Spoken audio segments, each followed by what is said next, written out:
Okay. Now there should be an indicator. There's a little green arrow up on top with a check that should be that I'm recording. I hope it's working. Okay. I want to thank everybody for joining. We have a significant crowd tonight, and I appreciate everybody attending. And we will be hearing from my sister Debby, who is still at my father, from Israel. She's still at my father's house. She's, spending whatever time she can and trying to wade through the insurmountable amount of material that we have to go through, svarim, documents, papers, letters. It's just not to be believed.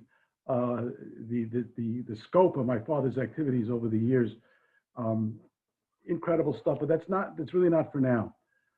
I just like to begin with as follows.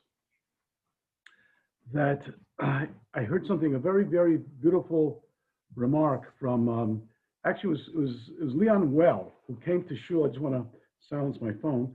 It was Leon Well who came to shul the other day, and if you know Leon Well at all, he's always got a vart, and vart on something. So he comes to me and he says, this is right after Maharit, he says, a couple of years ago when your mother was nifta, which is now, actually this Shabbos will be 4 years ago, and Rabbi Shulman, he called my father and he said to him the following. The pasuk in Chayei Sarah tells us that after Sarah Imenu died, Vayavo Avram Lispod L'Sar V'Liv Kosa. Avram comes to offer hesped, to offer words of eulogy to Sarah V'Liv Kosa, and to cry for his loss, to mourn his loss. If you look at that pasuk there, V'Liv Kosa, the chaf is a reduced chaf. It's a small little chaf. And it's one of these oddities in the Torah. It's a small chaf. And the Baal HaTurim always takes notes of these oddities. And, Baal HaTurim is known for his gematrias, and those picking up on these little appearances in the Torah of things that are different, make sure to take note of it. And he says, chaf ze'ira. It's a small chaf, ze'ira, means small chaf in Aramaic.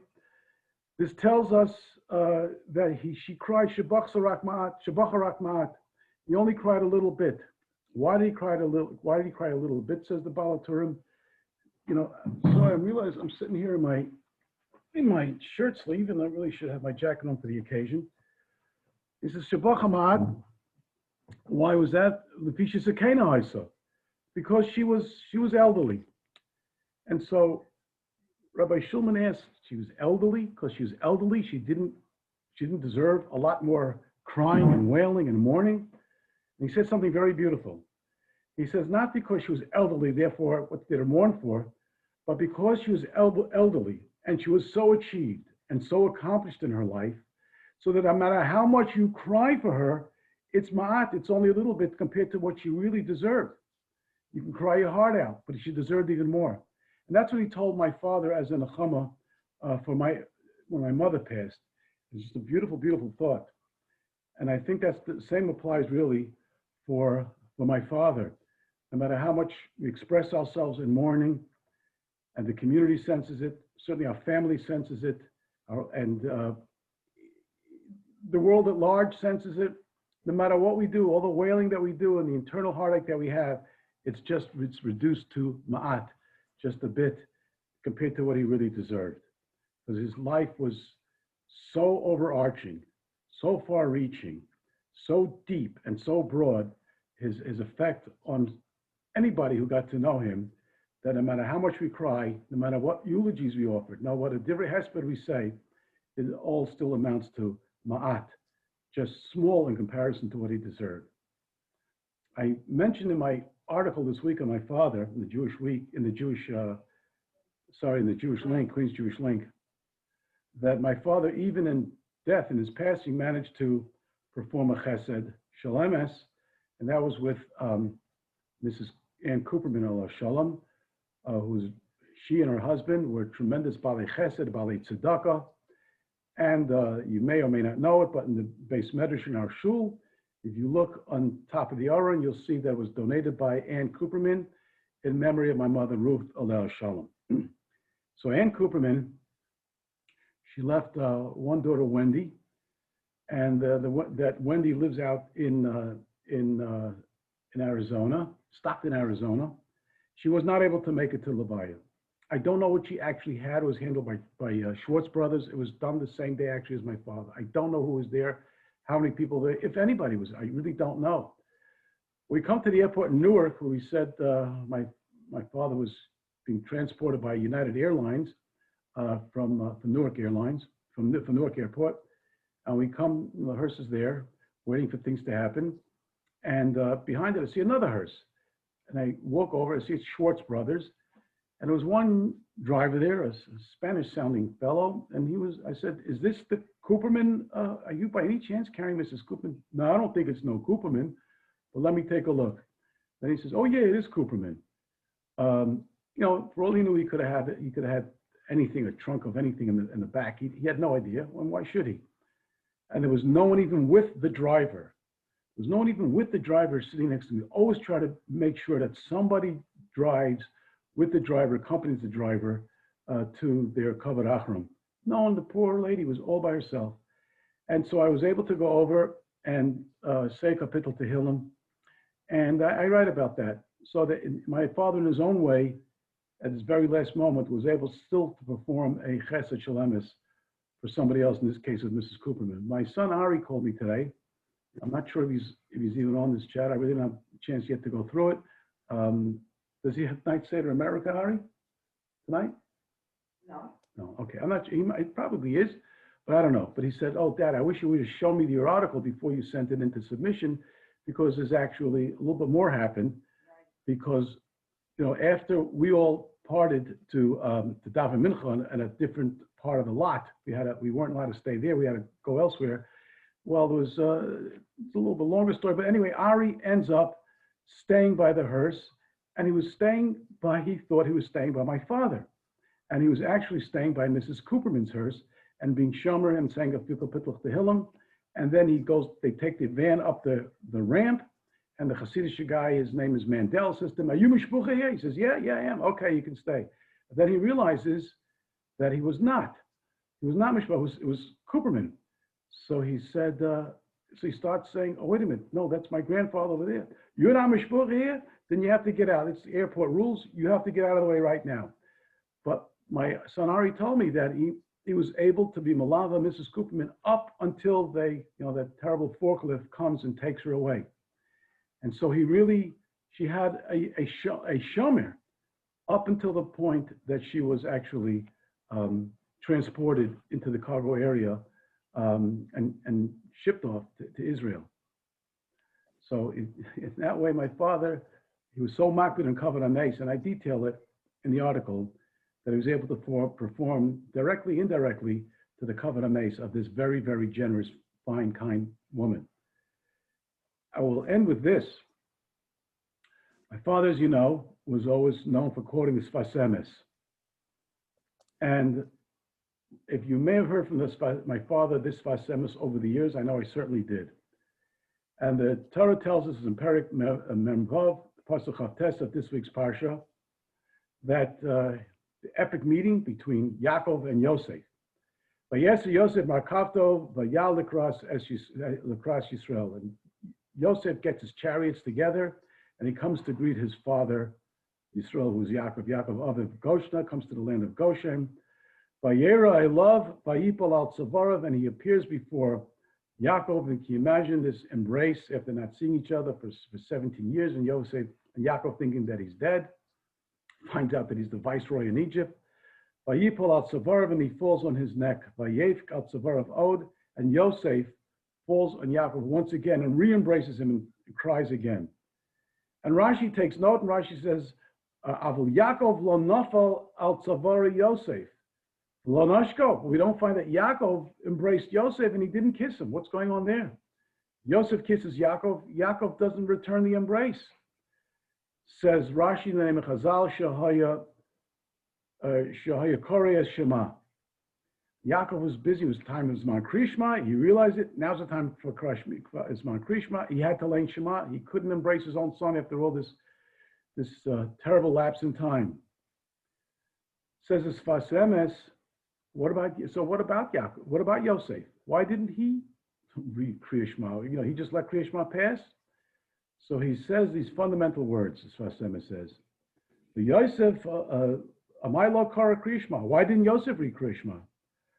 Explains as Sfas Emes, shebechinaso hu lehistabe v'Hashem v'kol ma she'asa b'nyanei olam hazeh, that Yosef was a type of individual that his entire activities throughout his life, no matter where they were, and they were very, very often very, very secular endeavors. He was a political head. Lo nispardu klal, lo nisparid me'Hashem klal. He never separated himself from the avodas Hashem. Meaning, Yaakov had to read Kriya Shema.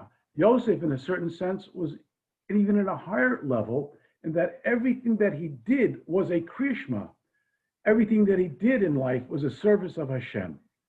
Therefore, Yaakov read Kriya Shema. Yosef's mere getting in a chariot, walking around, breathing his air was a service of Hashem. And so my father once quoted that very Sfas Emes in an article that he wrote for the Jewish Observer years ago. They asked him to write an article based on Sfas Emes.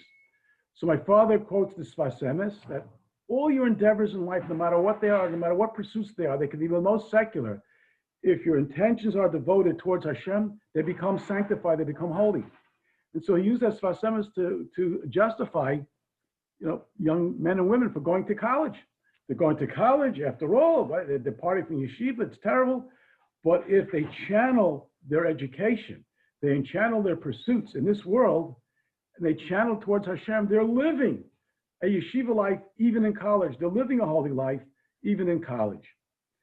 So, that's what he writes for the Jewish Observer, the Aguda's magazine. All I can say is that was the last time they let him write anything. and he justified going to college. That was it. But he didn't budge. And there was a certain editor, was a real from a Yeki in those days. He wasn't Rabbi Wolfman was the editor, but the head of the lay committee of the Jewish Observer, he was a doctor himself, by the way, he had a doctorate, but he was not happy with that article. And that was the end of his Jewish Observer career. But that was my father. He truly believed in that, and that's the life that he led. That's what he taught us, and that was the example he set for the world. So I think that's on that good note of commemorating my father, what he was all about, and commemorating it through the Sfas Emes. It really encapsulates my father. At this time, I do want to call upon my sister Debby, and she's, as we said before, she's in here from Israel. She came in the middle of Shiva from Israel and is remaining here for a good couple more weeks to try to help wade through things in my father's house. So Debby, I don't see, I only have one screen up. I want to thank everybody. Okay. I want to thank everybody.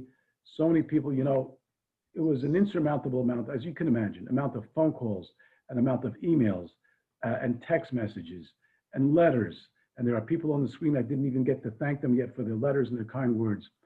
And then many people called me just today. It was overwhelming.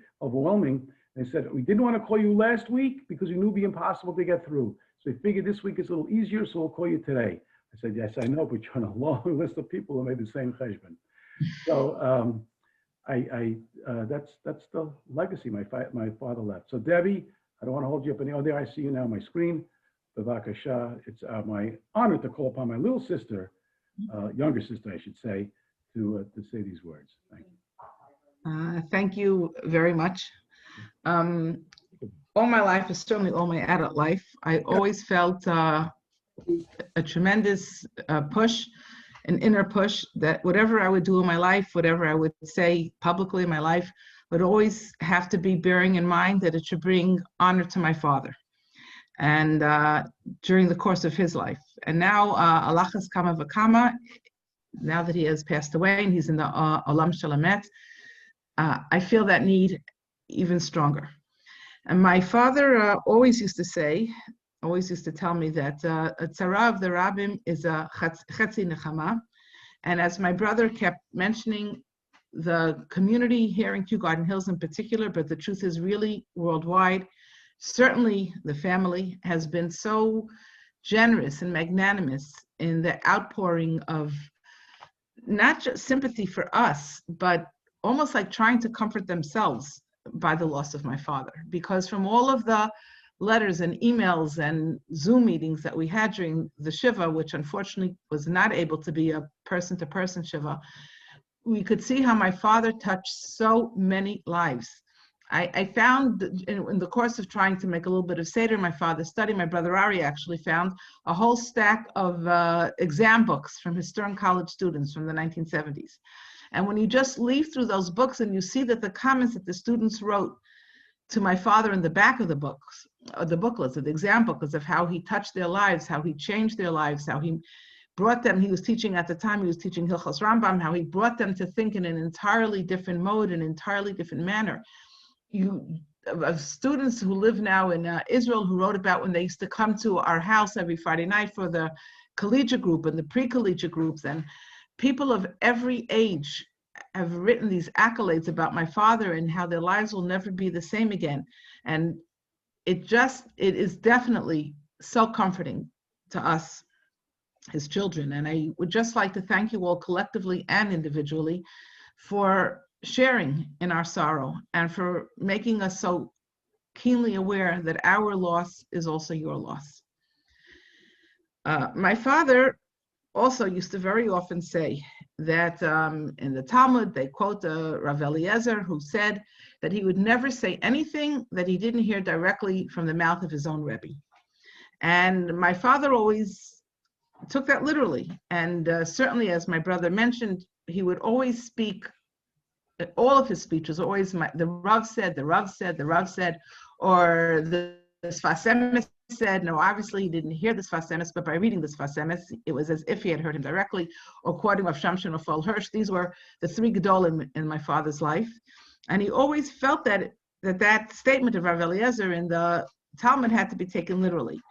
Until one day he heard Rav Moshe Feinstein say, no, it didn't have to be that you heard him, that you can only say what you heard from him, your Rebbe directly, but whatever you say should be in the spirit of what your Rebbe has taught you. My greatest Rebbe in life has always been my father. Probably my only real Rebbe in life has been my father. Things he said, things he did, things he taught us just by example, things he taught us by just being the great man that he was.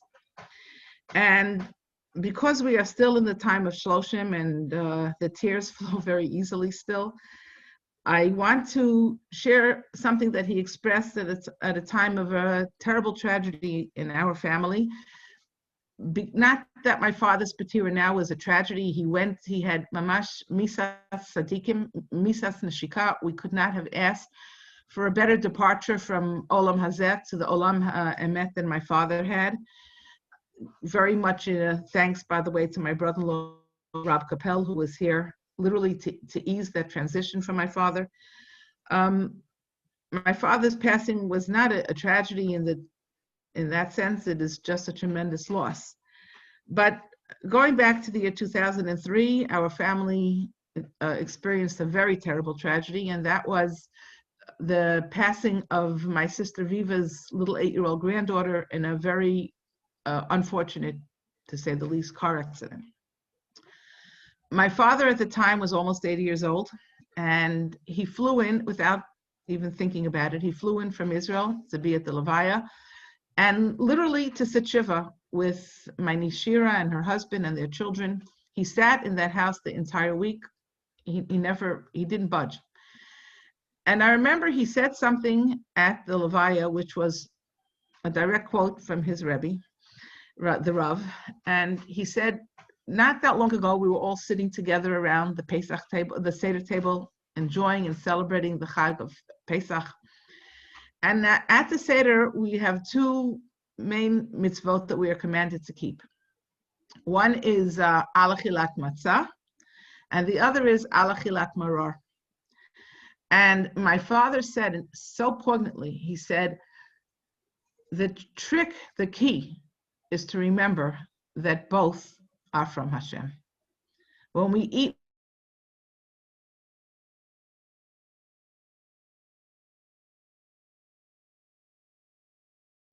Debbie, I don't know if, I hope it's not me that's frozen. Am I the one that's frozen? It might be me. He was not blessed with. He had outstanding natural qualities. He was a gifted man. He was a beloved man. He was a ahuv lamala v'ahuv lamata. He had a wonderful family, a very loving family. Nothing was missing in his life. But of course, as we all know, nobody gets out of this world. Nobody makes it out of this world alive. And my father also experienced some very, very difficult moments in his life.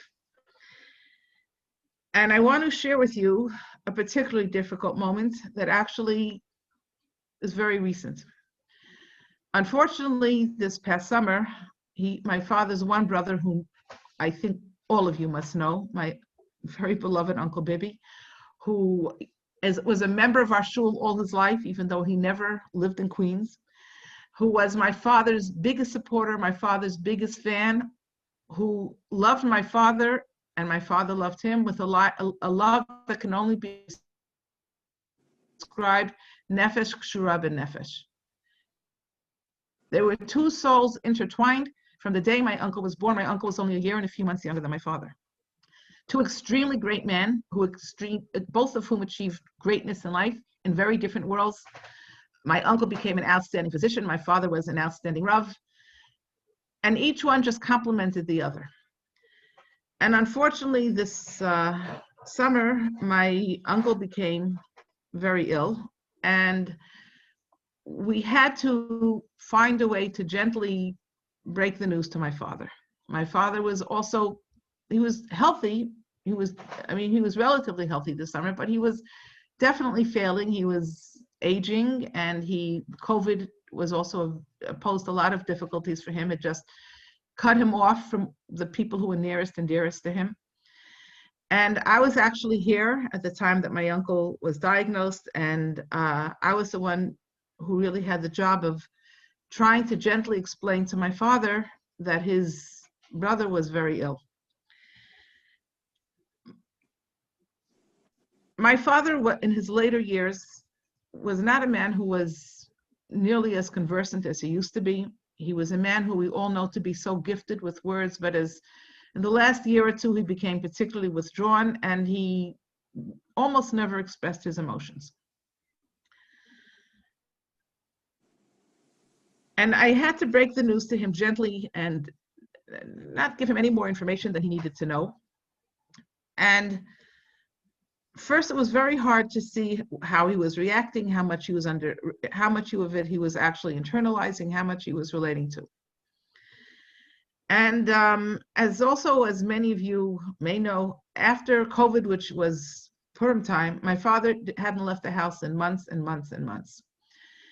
And I knew that it was extremely important to both him and to my uncle that my father should make the trip to visit my uncle. Now, always it was my uncle who had been coming to my father, I would say weekly, since my mother died for sure, because my father was physically disabled and my uncle, Baruch Hashem, was not. But now the tables had turned and my uncle had become weaker, and now it was my father's turn to visit my uncle.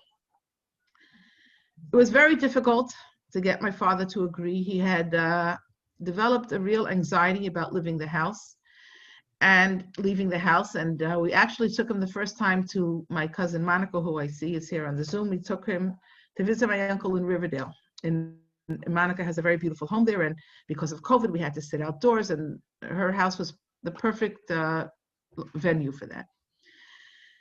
And my father was very, very hesitant. He was really scared of leaving the house, and he was very worried about how would he find his brother when he would see him, now that he knows that his brother isn't well. And my father came with me to Riverdale. My husband came along, and he was very nervous as we were going there. And when we got to Riverdale and we spent some time there, and my father was kind of quiet. My uncle was much more conversant than my father was. But I could see that the visit was extremely, extremely significant to my father, extremely significant.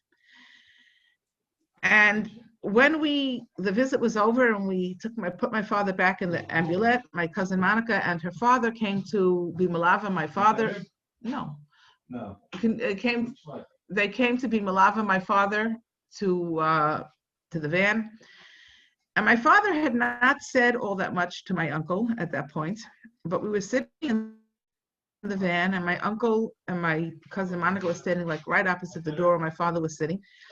And my father looks up to my uncle, and a look that I will never, ever forget as long as I live.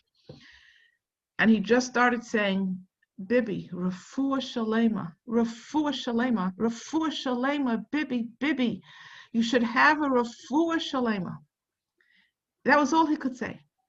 But I understood from those two words, refuah shalema, not just, of course, how much my father deeply loved his brother, because that I always knew, but how my father was beginning to internalize the importance of that mitzvah of al-achilat marar. That for so many years, my uncle was 95. For 95 years, my father was able to make the bracha of al-achilat matzah when it came to his brother. And now he was beginning to internalize the fact that things have changed, that there's been a gzeira min shamayim, and that now he would have to start training himself to think in terms of al-achilat matzah. I could see how pained my father was, but I could also see how resolved my father was. Not to voice a complaint, not to voice any anger towards God, not to say, but he's my younger brother, how could he be so ill when I'm the older brother? I'm responsible for him, I'm the older brother, but gradually internalizing al-achilat marar. I was here for 6 weeks, that visit, the 6 weeks that for me were the gift of a lifetime. And on the very last day before I had to go back to Israel, because it was already almost Rosh Hashanah, again, we took my father to visit my uncle, this time in Manhattan. We sat outside on Riverside Drive. And this time my brother, Rabbi Yoel, accompanied us. And again, I could see how pained my father was, knowing that his brother wasn't well. And again, after we had been there for about an hour and a half, we had to take my father home. And it was a repeat performance. Only this time it was said with an even deeper acknowledgement when he said, Bibi, refuah shalema, refuah shalema. And I could just see how my father was so resolved to working on himself to accept the gzar din that was inevitably waiting for my uncle. But I think that all of us in the family also understood that for my father, this was a double gzar din. That for my father, who had suffered many very terrible losses in his life, even the passing of his own mother passed very tragically. She was killed in an airplane crash on her way from a trip from Eretz Yisrael back to New York in the year 1950. She herself was still only about 50 years old or so. My father had experienced many tragedies, but always he was able to overcome them. The passing of my mother 4 years ago was more difficult for him to overcome, but he still persevered for 4 years after my mother passed away. But we all understood that the illness of his younger brother, the brother who he had gone through life with for 95 years, this was a gzar din that he had internalized. This was a gzar din that he had accepted. But he also understood that this is an example of an incident of al-achilat marar that he would not be able to overcome. And ironically, the last day that I saw my uncle, that day in September when I was leaving back to Israel, was also the last day that I saw my father. Because as I would imagine many of you realize, my uncle and my father passed away just within 8 days of each other. And when I think of my father's passing, to me, it's inextricably bound with the passing of my uncle, who is an extremely beloved uncle. I don't think there's an uncle in the world who is more beloved than my uncle Bibi, and my brother Rabbi Yoel can certainly attest to that. But I think when I think of them, it's hard for me to think of my father just as my father. It's always my father and Uncle Bibby. They're just too interwoven. But I think that they are also outstanding examples to me of how I have to conduct my life moving forward. That I have to keep reminding myself that alachilat matzah and alachilat maror are both mitzvahs. And mitzvahs that have to be accepted b'ahava, whether they're mitzvahs that we would choose to accept or mitzvahs that seem to be thrown upon us. And from these two great men, as I always used to tell my cousin Monica, we walked with giants. We were born to giants. We were raised by giants. And from these two great men, even in these later years, and I myself am already in my 60s, I'm hardly a young girl that's first trying to determine her course of life. But from them, I have learned what it means that both are from Hashem. And these are just the words, the thought that I would like to leave all of you with, because unfortunately, nobody goes through life unscathed. But somehow, if we can consciously remind ourselves that they are mitzvahs that are said in the same evening, at the same Seder table, somehow maybe with that, we can find comfort in knowing that there is a plan here that maybe we just can't understand. But there is a plan. And that all of us are part of the plan. And that all of us are given the same job of not only leading a life of Torah, but passing it on to our own children and grandchildren in difficult moments, which are far harder to do than when everything is good and rosy. And I would like to thank all of you, particularly those who are members of our shul, for making my father's life as a Rav in this community a life of alachilat matzah.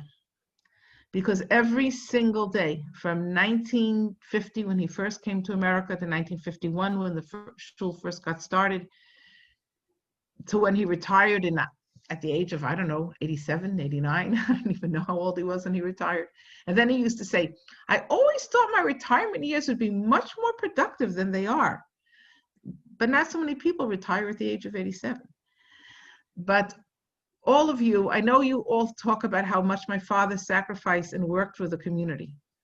But the truth is, my father got back from the community as much as he gave. It was a community that loved him and honored him and revered him, and that made his life for so many years here in Kew Garden Hills, from 1950 until 2020, 70 years. That's an entire generation. With all of the difficulties that you all gave him a life of alachilat matzah. And for that, I would just like to thank you. Thank you very much. Thank you, Debbie, for those overwhelming words. And I just want to add that we mentioned our Uncle Bibby, who was, like they say, like a second father to us. My father was a second father to so many people who told me that. Our Uncle Bibby was like a second father to us too. And very often on family occasions, we wouldn't have a simple without Uncle Bibby speaking, but he was always referring to the Bayis Rishon and the Bayis Sheni, because as much as my father loved and mourned my mother Ruth Alel Shalom, he also went through a Bayis Rishon and a Churban Bayis Rishon, and he was able to rebuild, thanks to my mother Ruth, from there, and built this beautiful fusion of a family together, had children together. And so just to make note of that, Uncle Bibby used to refer to the Bayis Rishon and the Bayis Sheni, and the Mitzvah Hashem will all be zochah to come to celebrate Tchias HaMesim bin Yerushalayim in the Bayis Shlishi in our time, and speedily in our time. I need to make mention the fact that we are planning on a shloshim. The shloshim falls out on Tuesday, January 12th. It'll be a Zoom shloshim. We already have assembled not too many people. We hope the whole program will take an hour all told. But some people who knew my father both as a Talmid Chacham, a Talmid of the Rav, in the political arena, and and they're also including a grandchild. So we'll keep you informed as we get the information to us and which streaming broadcast we'll get it out on. So just make a note of that. It'll be 2 o'clock in the afternoon. That's the plan right now, Tuesday, January 12th, because we have to accommodate our mishpacha in Israel and in Switzerland. We have to keep that timing, the time zone. Yeah, it's going to be the Shloshim, and that now, January 12th, on Zoom. Yeah. Okay, well, we'll let you know the Zoom account. There's going to be a different account to handle with the anticipated crowd. But again, Debbie, I thank you. And again, everybody who's joined us and my kids who have joined me and other members of our family, Monica, who's with us. And I thank each and every one of you for making my father's life as valuable and as special as it was. So wish you a good night. And those of you who are fasting tomorrow, we hope you have, as they say in Yiddish, a life in Tunis. It should go well and should be meaningful. And that is the beginning of the Churban Bayis that took place, Churban Bayis Sheni. And hopefully we'll see that Bayis Shlishi speedily in our times. So I say good night to everybody. And once again, thank you to you all. Good night. Thank you. Good night, Rabbi. Good And night. thank you, Debbie. Yeah, Debbie, thank you very much. Very inspiring. Very inspiring. Really very inspiring. Beautiful. Wow. Thank you. Gosh. Thank you. Thank you. all feel. Hi. Okay. Oh my Shabbat shalom. That's all. Debbie, thank you. Shelley Bagelman here. Unbelievable. Thank you so much. Oh, how's Howie? Good. Thank you. Is he still 4? Lost? Howie was one of Still 4? Oh, Howie was when I was There's a visiting. 4 there, but not 4. Howie was, No, not 4. No. A little bit older than 4. He sure was cute when he was 4. he was so cute. Yeah, he's still cute, but he's a little older than 4. He was Okay, at the, I'm a little bit older than 20, so it's fine. He was at the Zoom Yeshiva last week. Howie did check in. It was, I would say, good to see him. I wish it for a different occasion. And Shelley, I got your messages as well. Okay. Thank you. Should only be simchas. Amen, amen. I'm gonna. And we all really missed you. Missed your father so much. Oh my gosh. Okay. But should only be simchas for everybody. Amen, Thank you. amen. Thank you.